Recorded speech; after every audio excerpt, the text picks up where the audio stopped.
distinguished guests, honorable judges and judicial officers, members of the Mediation Working Group, mediators and advocates, distinguished ladies and gentlemen, a very good afternoon. I am honored, most honored, to join you for the third annual Mediation Summit 2025 and to address you virtually on this important occasion. I wish to begin by expressing my sincere appreciation to the Mediation Working Group and our esteemed partners for their dedication in convening this annual gathering. Since its inception in 2023, this summit has evolved into a vital space for shared learning, for shared reflection, and for the advancement of our collective vision of a justice system that is accessible, that is inclusive, and that is responsive to the justice needs of Kenyans. The inaugural summit in 2023 focused on banking and mediation. It underscored the transformative role of mediation in unlocking financial disputes and easing the burden on the courts.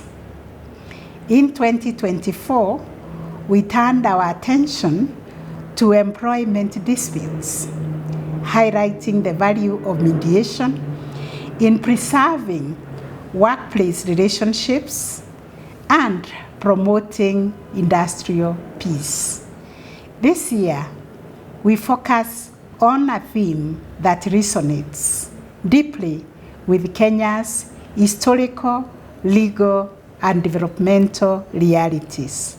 That is mediation in land use, and climate change disputes. These summits are more than academic forums. They are vehicles for advancing the constitutional vision for a multi-door approach to dispute resolution that is also championed in the judiciary's institutional blueprint, the social transformation through access to justice, in short, the STARJ. These summits have enabled us to interrogate how mediation can be better integrated across diverse sectors to promote peaceful coexistence, to promote economic development, and also environmental sustainability. Distinguished ladies and gentlemen, we all know land remains one of the most emotive and contested resources in our country, Kenya. The significance of land goes beyond property or economics. It is a symbol of identity, heritage, and also a symbol of belonging. The land question in Kenya has deep historical roots tied to colonial dispossession, post-independence inequalities, and weak administrative structures. These legacies continue to manifest in disputes over boundaries, ownership, succession, compulsory land acquisition, land use, and customary trusts. Left unresolved, these conflicts stall development. They also strain family and communal ties, and at times are the triggers of violence. The complexity of land issues is compounded by overlapping land claims, unresolved adjudication processes, informal settlements, and the tension between the statutory and customary tenure land systems.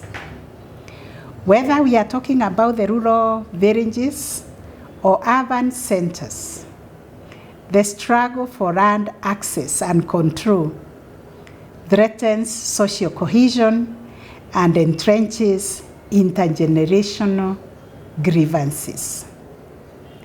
To resolve the land question is not merely to settle disputes, but to confront the issue of inequality. It is to affirm rights and lay the foundation for peace, justice, and national unity. The land use question, meanwhile, is becoming increasingly complex, driven by rapid urbanization, infrastructure expansion, population pressure, and environmental degradation. As Kenya pursues Vision 2030 and devolved development priorities, tensions are rising between agricultural, residential, commercial, land for conservation, and other infrastructural demands. These pressures often erupt in disputes around zoning, evictions, land conversion, and resource allocation. Devolution has handed a new dimension, with county governments now grappling with questions of planning, public participation, and equitable land management. Weak enforcement of regulations, corruption in land administration, and fragmented legal frameworks only exacerbate these tensions. In this context, therefore, mediation offers a very powerful context-sensitive mechanism for resolving land and land use disputes. It is inherently dialogic and non-confrontational, making it ideal for disputes that involve long-standing relationships, such as those between family members, neighbors, or communities. Mediation goes beyond legal rights to explore underlying interests, enabling durable and mutually agreeable outcomes. It is also responsive to local realities, accommodating customary norms and indigenous knowledge systems. In a country like Kenya, where formal court processes may be costly, slow, or unfamiliar to many, mediation provides a faster, affordable, and culturally resonant path to justice. For emerging land use conflicts, where diverse factors such as developers, state agencies, conservationists, and local communities often have competing but legitimate interests. Mediation provides a flexible platform for multiple stakeholders to hold dialogue, to shake hands after a determination of a matter.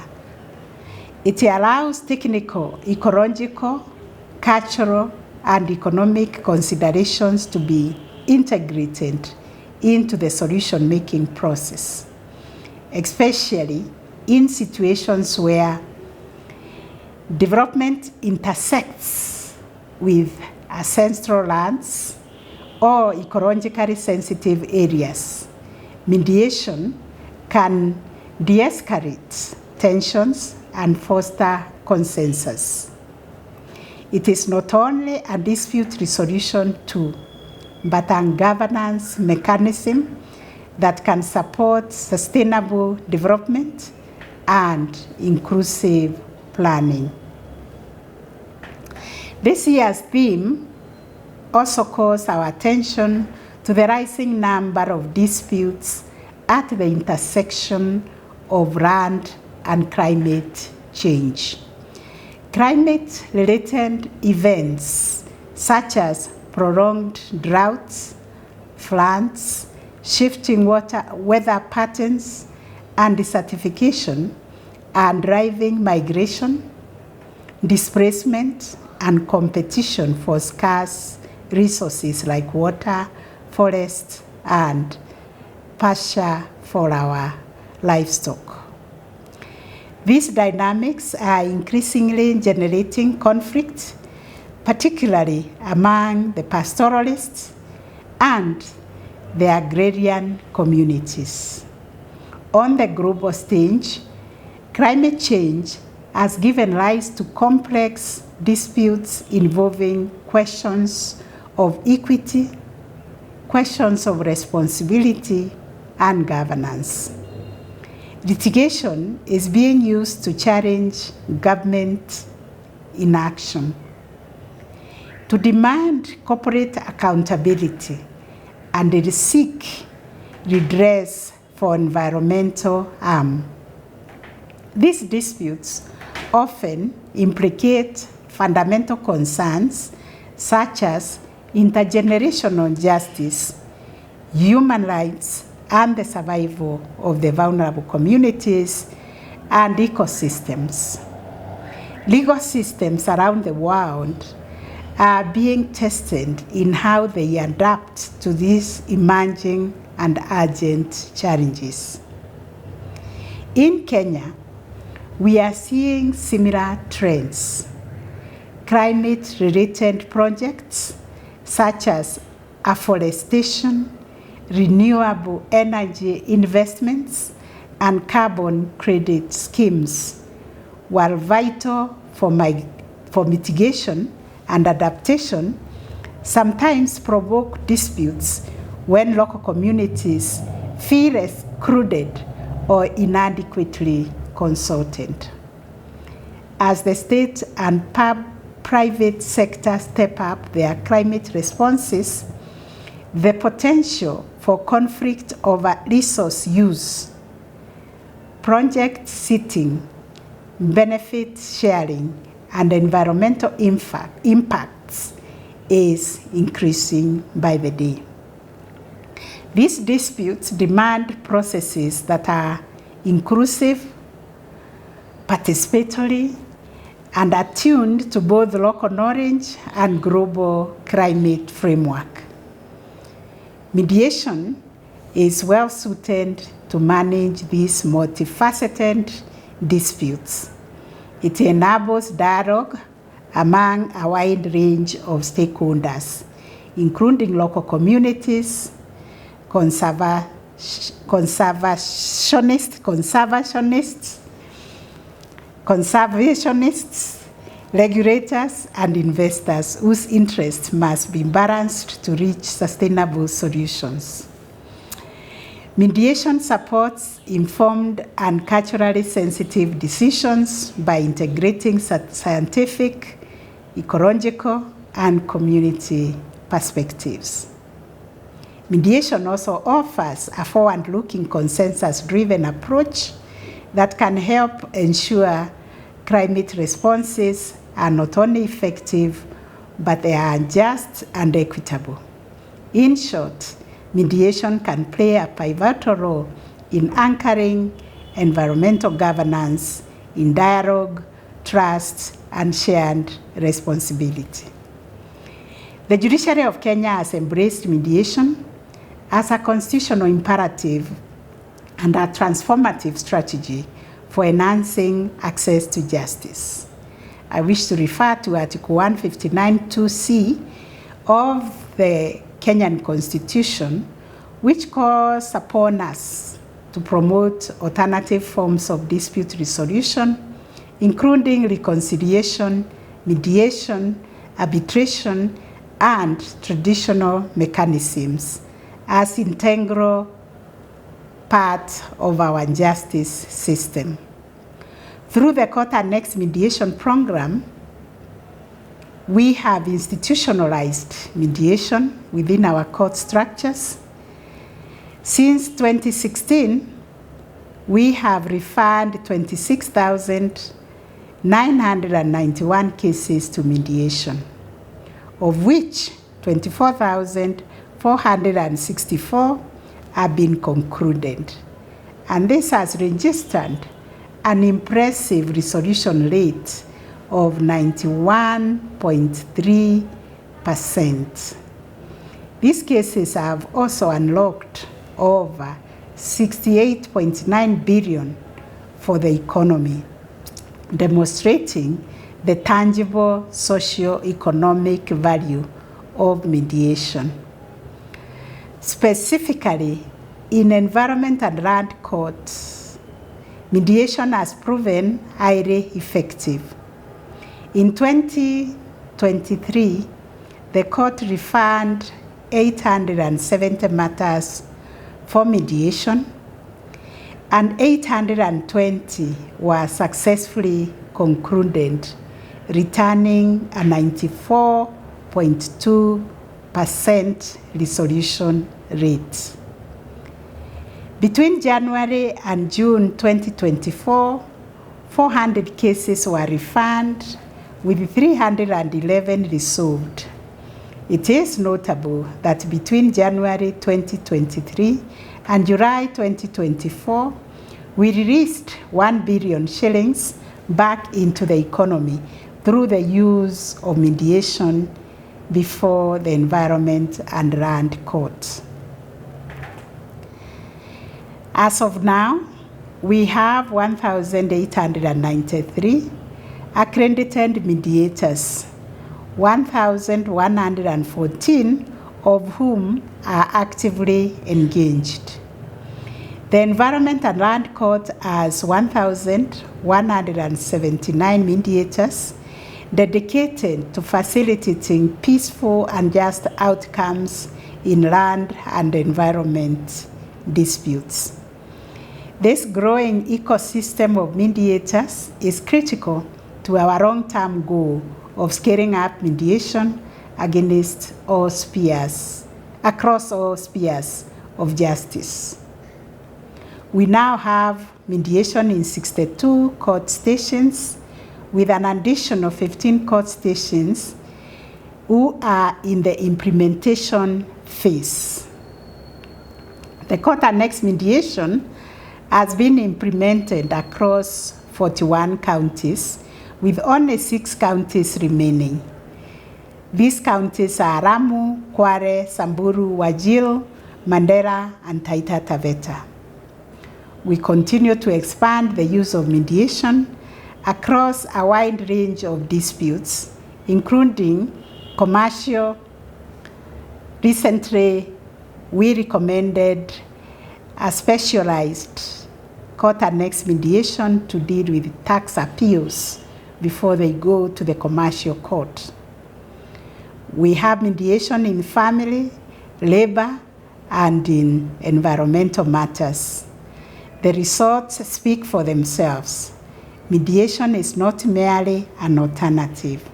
It is justice delivered in a more comprehensive way by going upstream to resolve the root cause of the disputes.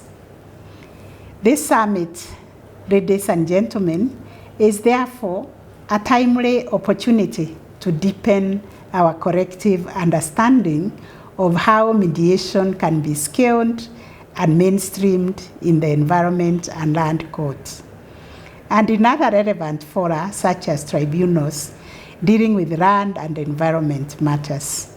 I encourage all the participants to reflect on the mechanisms, partnerships, training, and policy frameworks needed to be embedded in mediation as a first resort mechanism in critical areas. As the climate crisis deepens and development pressures mount, we must prepare for a corresponding rise in land and resource-related disputes. We must therefore use this summit to reflect on how we can equip our mediators with the necessary skills in environmental law, in climate science, and community engagement to resolve these emerging disputes. In conclusion, let us continue to champion mediation as a tool for healing historical wounds, as a tool for promoting environmental justice, and as a tool for building a more cohesive society. Through mediation, we can secure peace and justice of our most contested yet vital resource, that is land, and we can create a legacy of resilience in the face of climate change. I wish you all fruitful deliberations during this summit. May your insights and recommendations help accelerate the institutionalization of mediation as a cornerstone of access to justice in Kenya and beyond. With these remarks, it is now my distinguished honor and privilege to declare the 3rd Annual Mediation Summit officially open. I thank you for your attention, and may God bless you, and my apologies for not being able to join you at this August summit. Thank you.